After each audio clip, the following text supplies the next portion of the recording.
বন্ধুরা এই মুহূর্তে আমি আছি ঢাকা শ্যামবাজারে। বন্ধুরা আজকের পাইকারি বাজারে কেমন চলছে পেঁয়াজ, রসুন, আলুর দাম এগুলো আমরা জানিয়ে দেব পুরো ভিডিওতে। এই মুহূর্তে আমি আছি আলহাজ ভান্ডারে ঢাকা শ্যামবাজারে। আজকে কথা বলবো শ্যামবাজারের একজন প্রবীণ ব্যবসায়ীর সাথে, জানবো আজকে বাজার দর কেমন চলছে ঢাকা শ্যামবাজারে। আসসালামু আলাইকুম। ওয়ালাইকুম আসসালাম। কেমন আছেন? আলহামদুলিল্লাহ ভালো আছি। ভালো আছেন? জি। তো আজকে 25শে জুলাই, জি। বাজারের কি পরিস্থিতি? শনিবার আজকে 25শে জুলাই রোজ শনিবার। হ্যাঁ, বাজার আপনার 1 তারিখে 13 তারিখে বাংলাদেশের 13টা ডিস্ট্রিক্টে 91টা থানায় 413টা ইউনিয়নে বুঝছেন পর্যাপ্ত পরিমাণ বৃষ্টি হয়ে প্রায় এই ইউনিয়নেই পড়াই থানায় এইসব পেঁয়াজ চাঙে ছিল, চাঙের থেকে পেঁয়াজ ওয়েস্টেজ হয়ে গেছে, রসুন ওয়েস্টেজ হয়ে গেছে, আলু কোলেস্টেরল ওয়েস্টেজ হয়ে গেছে। যার কারণে আপনার 1 তারিখে 13 তারিখ পর্যন্ত অস্বাভাবিক বৃষ্টির কারণে সব পেঁয়াজ, রসুন, আদা ওয়েস্টেজ হওয়ার কারণে আপনার 13 তারিখে বাজার বৃদ্ধি হওয়া শুরু হলো। আপনার 25 টাকার পেঁয়াজ 21 তারিখে হয়ে গেল 40 টাকার থেকে 48 টাকা দর, বুঝছেন। শুধু অস্বাভাবিক বৃষ্টির কারণে পেঁয়াজ, রসুন ওয়েস্টেজ হওয়ার কারণে, বুঝছেন। আবার 21 তারিখ পর্যন্ত আপনার 48-46 বিক্রি হলো। আবার 21 তারিখের পর থেকে আবার নদীর পানি যেমন দম ধরে 21 তারিখে 24 তারিখ পর্যন্ত পেঁয়াজের বাজার দম ধরছিল, বুঝছেন। বিক্রি হয়েছিল আপনার 40 টাকার থেকে 37 টাকা, বুঝছেন।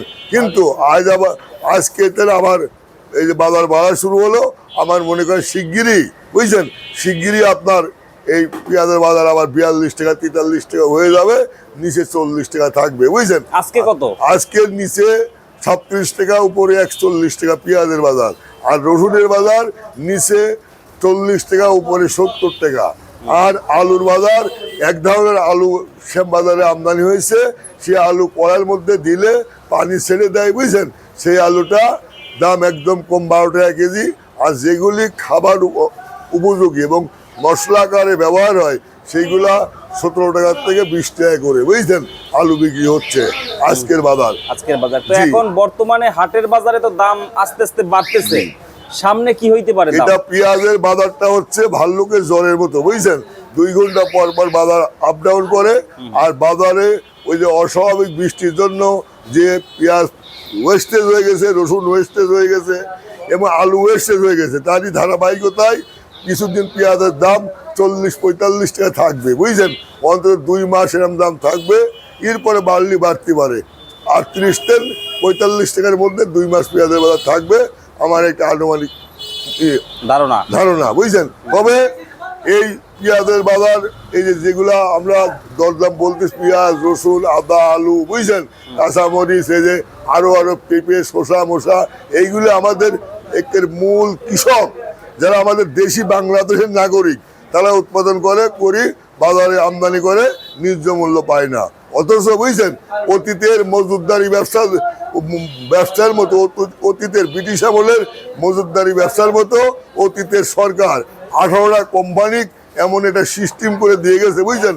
এক একটা কোম্পানি, যেমন এসালম, এসিআই, পান কোম্পানি, এরকমভাবে আরও 18টা কোম্পানি, তারা এক একটা কোম্পানি এক একটা 300 মতো আইটেম বেছে, বুঝছেন।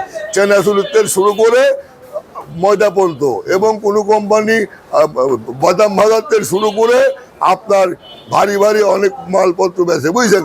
এবং মুড়ির তেল শুরু করে চাউল পর্যন্ত, আপনার এই চিনার তেল শুরু করে আপনার বিক্রি করে এই পর্যন্ত, ওই তেল পর্যন্ত, বুঝছেন।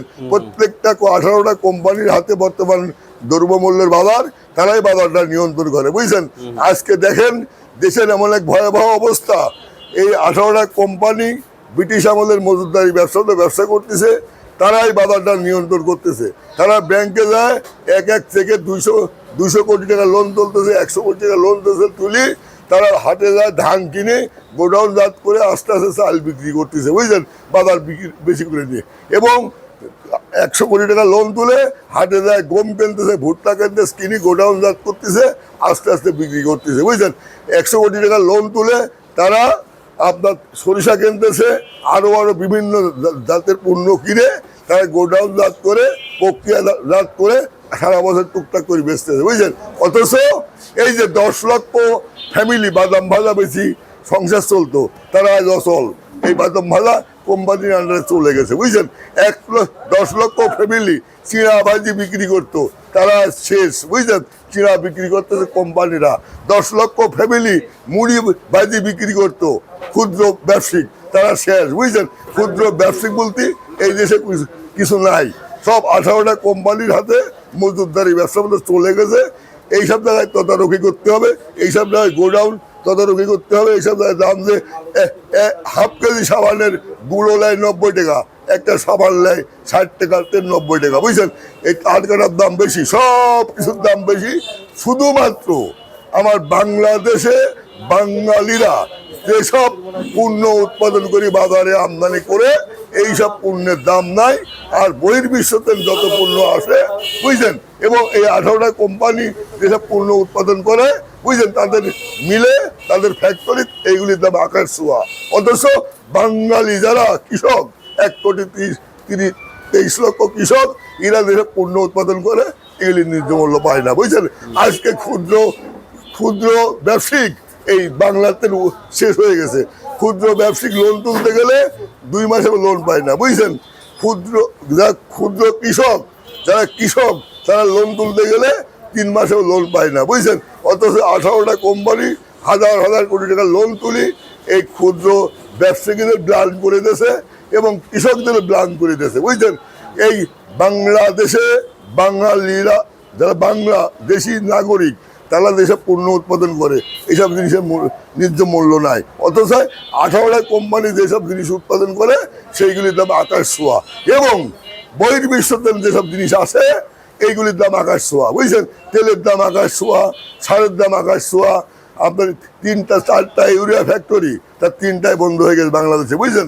এবং এই বহির্বিশ্বতে যত পণ্য আসে, এই দেশে আকাশ ছোঁয়া দাম। তার প্রধানত কারণ হচ্ছে একমাত্র এই অশান্তির মূলে নেতানিয়াহু। এই নেতানিয়াহু বিশ্বের অশান্তি আগুন জ্বলাইছে এই নেতানিয়াহু, বুঝছেন। উনি যুদ্ধ করে, বুঝছেন, লক্ষ লক্ষ মুসলমানকে হত্যা করেছে। উনি খুনি নেতানিয়াহু, বুঝছেন। উনার কারণে আজ গোটা বিশ্বে আগুন ধরে গেছে। গোটা বিশ্বে তেলের আগুনের তাপে 61টা রাষ্ট্রে আগুনের তাপ দাও দাও করে জ্বলতেছে এবং 61টা রাষ্ট্রেই অর্থনৈতিকভাবে পঙ্গু হয়ে গেছে। ওর মধ্যে বাংলাদেশও একটা।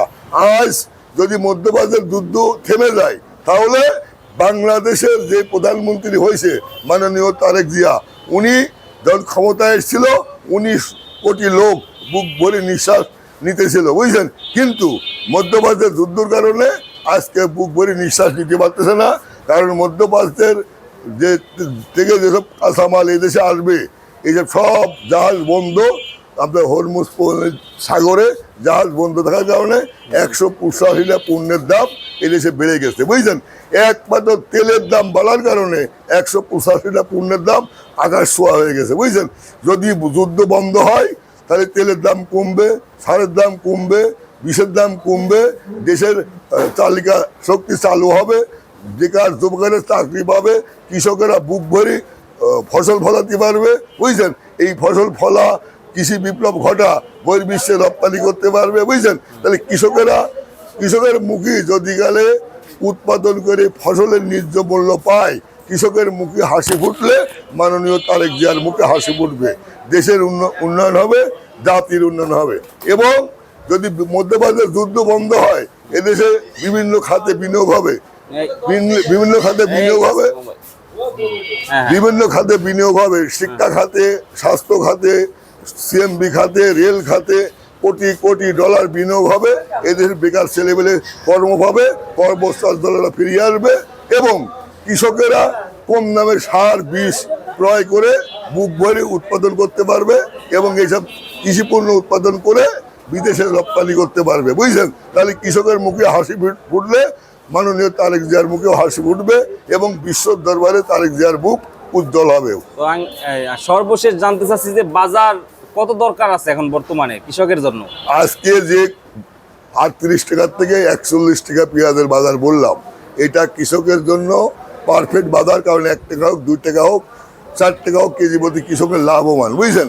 যারা ব্যাপারীরা লস দিতে দিতে ব্লিন হয়ে গেছিল, তারাও আজ 2 সপ্তাহ যাবত কিছু কিছু লাভ হচ্ছে, তারাও একটা অবস্থায় আছে, বুঝছেন। কিন্তু কৃষকরা তো বলতেছে 50 টাকার উপরে দরকার। না, 50 টাকার উপরে ওনারা ওইটা অতিরিক্ত বলছে। 1 কেজি পেঁয়াজ উৎপাদন করতে, বুঝছেন, আপনার 38 টাকা 45 টাকা পর্যন্ত কস্টিং হয়, বুঝছেন। আর বাজারও আজকে তাই, এর ন্যায্য মূল্য পাচ্ছে। অথচ অতীতের 22 মাস 1 বছর 10 মাস কৃষকেরা 25 টাকা 24 টাকা 26 টাকা পেঁয়াজ বিক্রি করেছে। রসুনের দামও অস্বাভাবিক কম ছিল, আলুর বাজারও অস্বাভাবিক কম ছিল। 22 মাস কৃষকেরা লস দিতে দিতে অর্থনৈতিকভাবে পঙ্গু হয়ে গেছে। ব্যবসায়ীরাও যারা পেঁয়াজের সঙ্গে, আলুর সঙ্গে, রসুনের সঙ্গে জড়িত ছিল 22 মাস, তারাও লস দিতে দিতে একদম অর্থনৈতিকভাবে পঙ্গু হয়ে গেছে। এখন যে বাজারটা হয়েছে, এখন কৃষক বাঁচার মতো একটা, কৃষকের মুখে হাসি হাসি ভাব আসতেছে, রসুনের কৃষকের মুখে হাসির ভাব, এবং আলু যারা উৎপাদন করেছে তাদের মুখেও হাসির একটা চিহ্ন পাওয়া যাচ্ছে, বুঝছেন। বাজারটা 40-45 থাকলে, 50-এর মধ্যে থাকলে, খুচরা বাজারে 50, পাইকারি বাজারে 40, এইটা যদি থাকে এটা পারফেক্ট বাজার।